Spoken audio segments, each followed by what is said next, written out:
Welcome Trinidad and Tobago to our News 4 report, a product of the Government Information Services Limited and the Ministry of Communications. I am Nikolai Edwards, sitting in for Nicola Barito. Let's take a look at the headlines.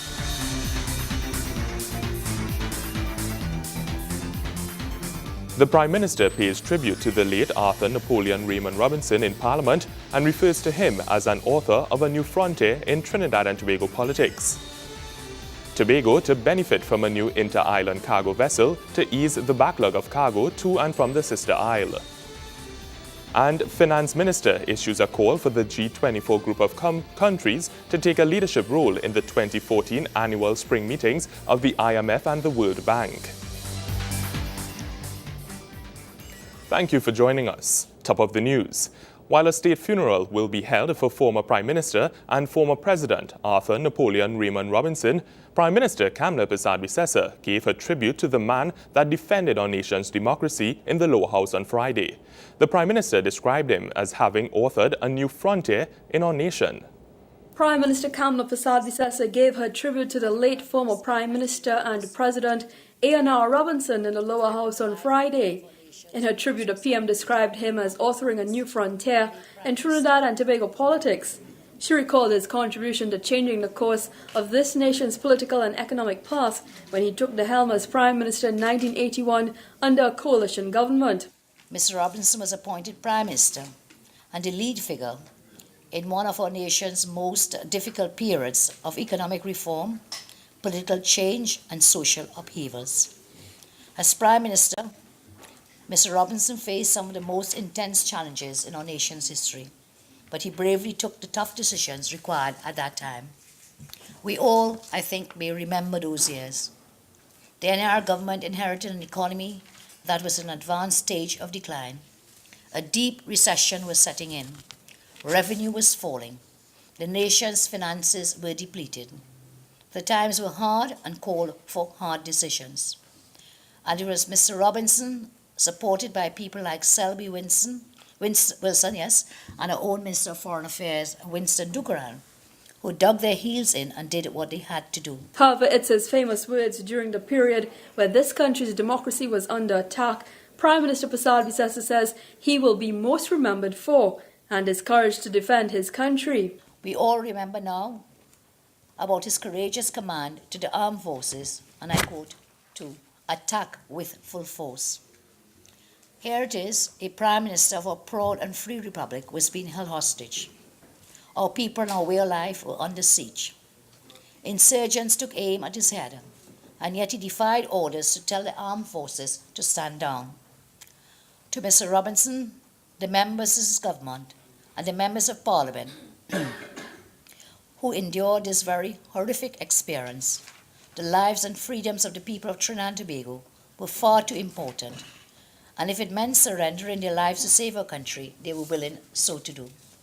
And Mr. Speaker, let us never ever forget the Member of Parliament for Diego Martin Central, Mr. Leo Devines, who died from injuries sustained during that insurrection.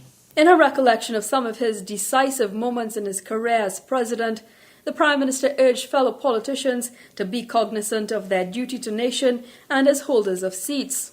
If we as a nation are to truly continue walking forward, we are the ones who will hurt ourselves if we remain locked in the past.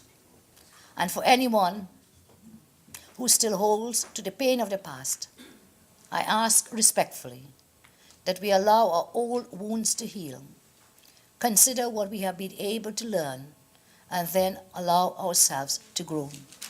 Mr. Speaker, history is always there to teach us.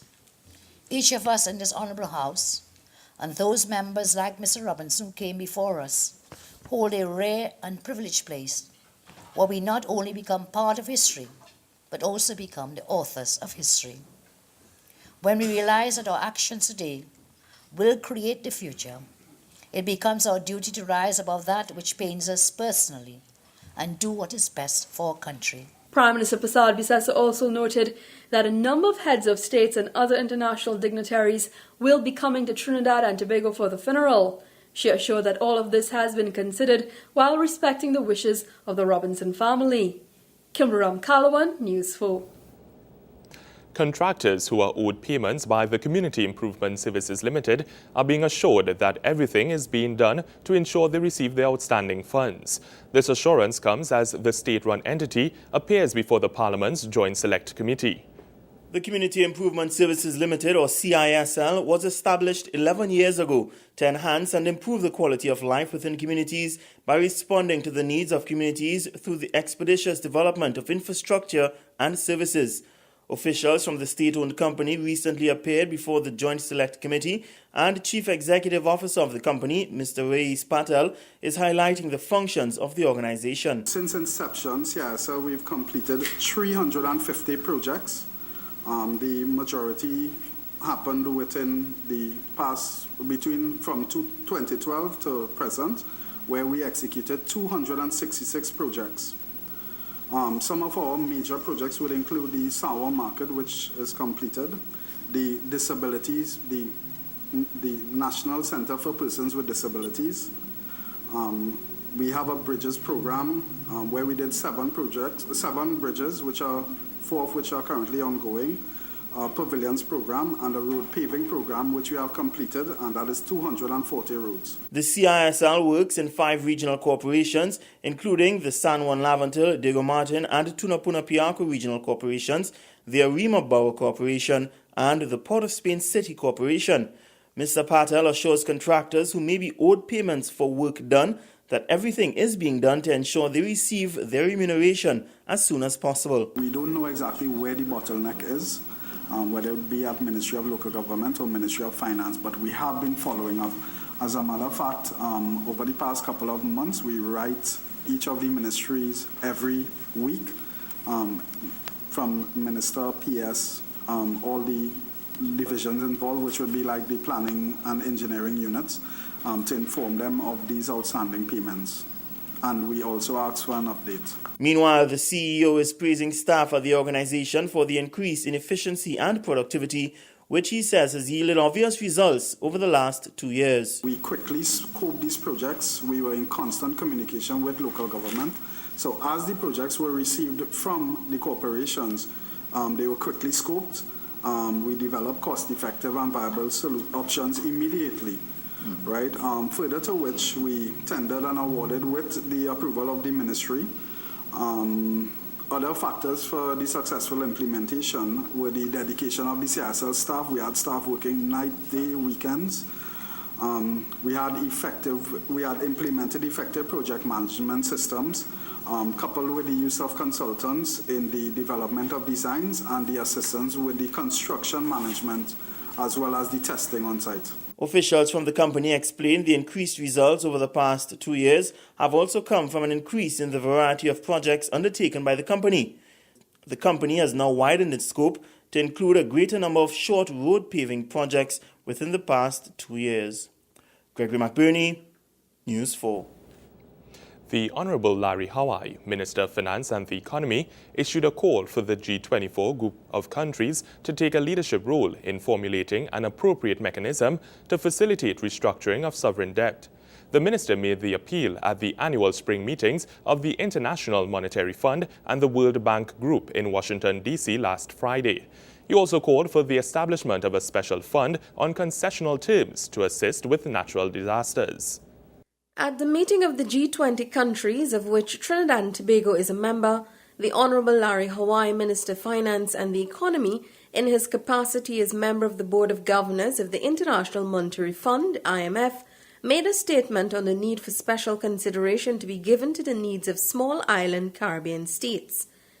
The minister stated that Caribbean economies are locked in a vicious cycle of low growth and high debt, and because of their middle income status, concessional financing is generally unavailable, adding that even though some countries have entered into debt restructuring programs with the IMF, the outcome of such restructuring can be described as too little too late.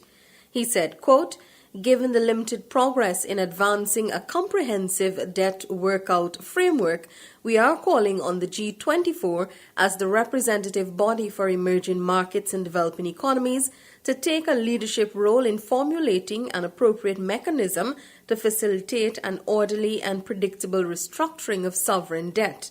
End of quote. Minister Hawaii further urged that a collaborative approach should also be undertaken with the international financial institutions and other stakeholders to generate the best possible outcome for the restructuring of sovereign debt within the Caribbean.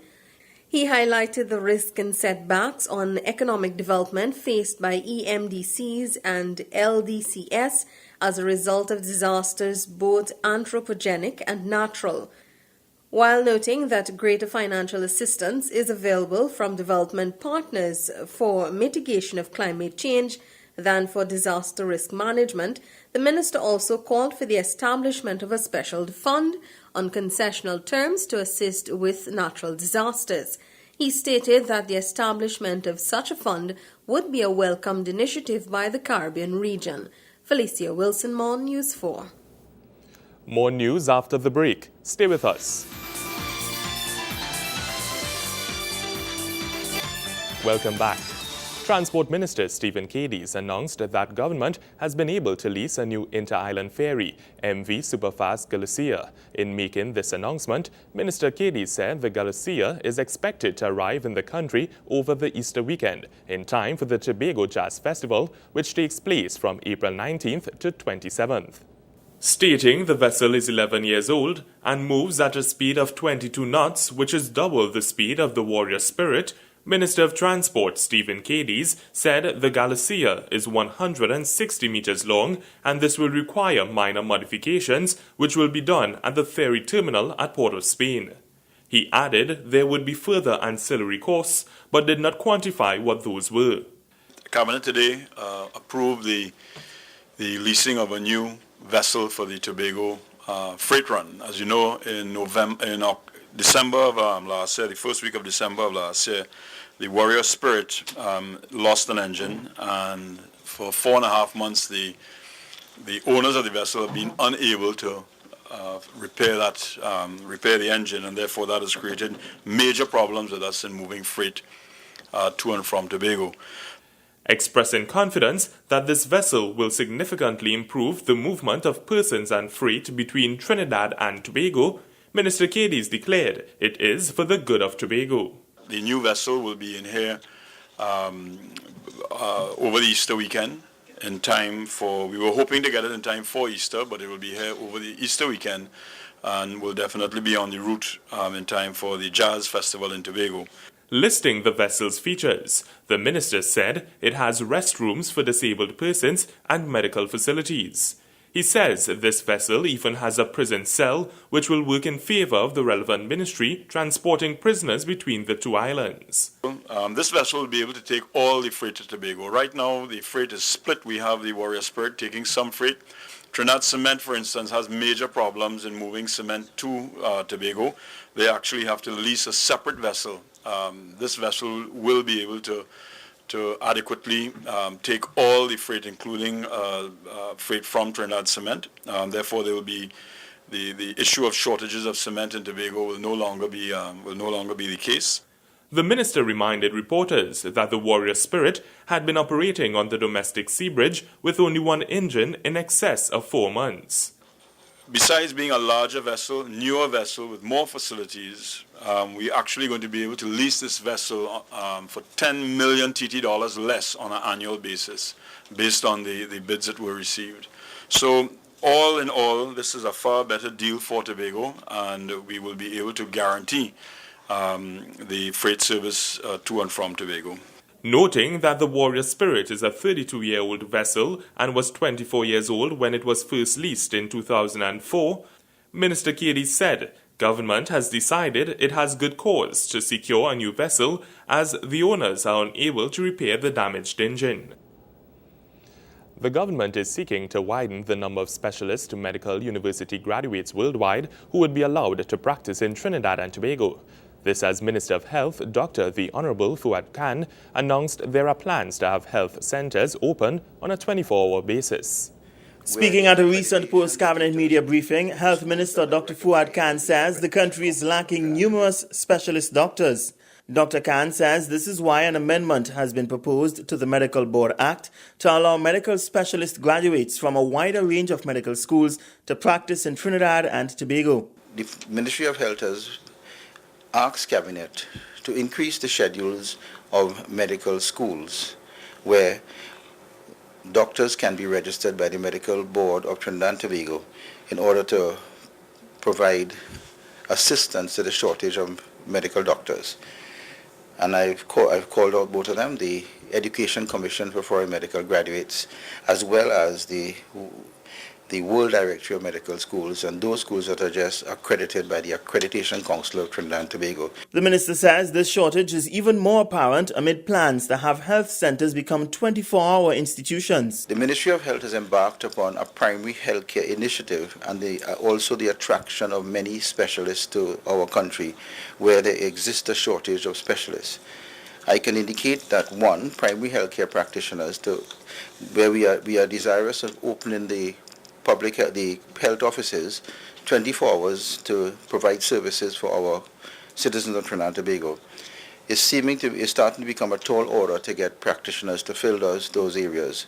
In doing so, stymieing the medical care of the people of Trinidad and Tobago. Dr. Khan adds the planned construction of several medical institutions throughout the country makes the change even more necessary. He assures that once this is done, citizens should see an improvement in the availability of doctors in the public healthcare system. We will definitely see, after that, an increase in the amount of medical practitioners in Trinidad and Tobago, especially those of the primary healthcare nature. And in doing so, our public health service will be manned by the correct amount of medical specialists, and we will be able to provide the services for those new institutions that we are in the process of constructing. One, the Children's Hospital in Couva. Two, Chancery Lane Teaching Hospital, the Point Fortin Hospital, the Arima Hospital, and the other health centers, which we hope to deploy specialist doctors into the periphery and in the primary area to deal with people with cataracts, post-surgical cataracts, diabetic feet, etc. So this opening up of the schedule will allow the Ministry of Health to attract a lot more specialists and primary healthcare services from numerous institutions worldwide. Previously, the shortage could have only been circumvented by the issuing of a temporary medical license to foreign doctors under the instruction of the Minister of Health. The temporary license allowed foreign doctors to enter the system and be registered to practice for a limited period of time. Gregory McBurney, News 4. Sport news is next. Stay with us.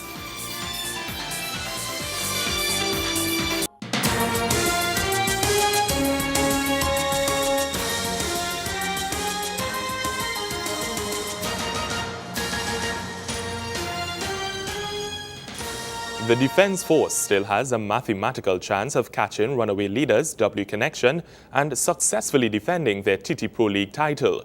But the military men will have to win consistently in the coming weeks if they are to do so.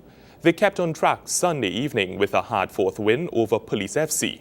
Wayne Cunningham was at the Atawolian Stadium and he has the highlights. The end to this TT Pro League season will be for the Defence Force to recapture the title after taking a hiatus from the league for national duty. But that will be a difficult task, with the leaders W Connection and Central FC still on their fixture of rescheduled games. They met Surface Comrades Police FC on Sunday to start a hectic 8-day run of matches, and the lawmen had the woodwork rocking early with this Kareem Perry effort. The military shook off that and opens the scoring in the 15th minute through Devon Jostling, who found his feet to bury the Curtis Gonzalez cross. That lead was doubled in the 29th minute when Jostling fed Joan Baltazar to deliver a rocket past Adrian Fonset. Police pulled one back in the 33rd minute through Elijah Belgrave to make it interesting as the first half ended. The second half was a period of desperation for both teams as the Army hoped to pass their lead and Police wanted to grab an equalizer. Even the coaches were battling as Ross Russell made a point to his friend, Police leader Richard Hood. But it would be the men in gold and blue succeeding at their mission as Josimar Belgrave scores after the defensive blunder in the 89th minute to seal a 3-1 Defence Force win, which took them to fourth on the standings 10 points off the lead, but with 3 games in hand. In the second game at the Atto Boldon, 2 teams who just wanted to get out of the bottom half of the points table met as San Juan Jabloteh faced off against Caledonia AIA. The AIA men were making the early running, with national midfielder Denzel Theobald pulling the strings. The Mova Laventil squad was squandering chances left, right and centre. Nathan Lewis, the culprit on this occasion. It took a piece of brilliance in the 28th minute to break the deadlock, and it did not come from Caledonia. Instead, it would be Jabloteh's Jean-Luc Rochford curling one past Samuel Louison to make it 1-0. That goal woke up the slick passing AIA outfit, and they responded 1 minute later. Julian Wade following up well to tie up the scores. Another 60 seconds elapsed, and it was 2-1 Caledonia. Theobald finishing well after the fine save of the Keon Edwards bullet. That is how the teams went in at halftime, and AIA should have sealed the deal when Edwards found himself alone, but straight to the keeper it went.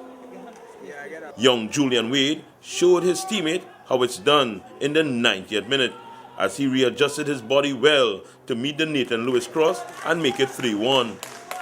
The win taking AIA to 6th place, while Jabloteh stays second from bottom. Wayne Cunningham, News 4 Sports. More news when we return. Stay with us. Thanks for staying with us. The Tortuga Recreational Ground has been officially commissioned by the Honorable Nizam Baksh, Minister of Public Utilities, at a cost of over $200,000. Minister Baksh says he hopes the newly light-outfitted facility will make an indelible impression on the lives of individuals and the families who use it. For the very first time, residents of Tortuga and environs will be able to enjoy a well-lit recreational ground. This after the ground has been fully outfitted with over $200,000 worth of lights. The recreation ground has been officially commissioned by Dr. the Honorable Suraj Ratan Rambachan, Minister of Works and Infrastructure, and the Honorable Nizam Baksh, Minister of Public Utilities. Speaking at the commissioning ceremony, Minister Baksh notes that the recreation grounds have the potential to become community hubs for people to meet, play, and spend time together. They can provide a home for social groups and institutions like football and cricket clubs. And as such, they make an indelible impression in the lives of individuals and the families to which they belong. And then, of course, there are the health benefits which can be derived from using recreation grounds for physical exercise. Just yesterday, we celebrated World Health Day. And although the focus this year was on vector-borne diseases like dengue, I'm sure we all agree that we should seek to be healthy in every possible way. MP for the area, Dr. Suraj Rambachan, agrees that the recreation ground will further foster community bonding and encourage youth to take part in sporting activities in the area. The minister congratulates TNTech for being a progressive utility company. He also reveals that plans are underway to construct a pavilion on the newly lit ground. I was waiting for these lights to go up before we begin other work, development work on this ground. For example, we need to build a pavilion on this ground, and in discussions with Mr. Ryan Batiste and others, they are going to be identifying the spot on this ground where we can place at least 100-seat pavilion, which can be placed here. The reason I did not grade the ground before is that very often when the trucks come in to do these works, they tend to mash up the ground. I didn't want to grade the ground and then it mash up again and you have to come back to grade. Now that it is the work is finished, we can now regrade the ground, bring in the dirt, level it, and you can have a proper surface for playing cricket and football. Also addressing the gathering was Ms. Sushila Ramkisoon Mark, Chairman of the Trinidad and Tobago Electricity Commission. She says TNTech is committed to meeting the needs of its customers as well as supporting healthy living. Gregory McBurney, News 4. And that's how we wrap up this edition of our News 4 Report, a product of the Government Information Services Limited and the Ministry of Communications. I am Nikolai Edwards. Thank you for joining us.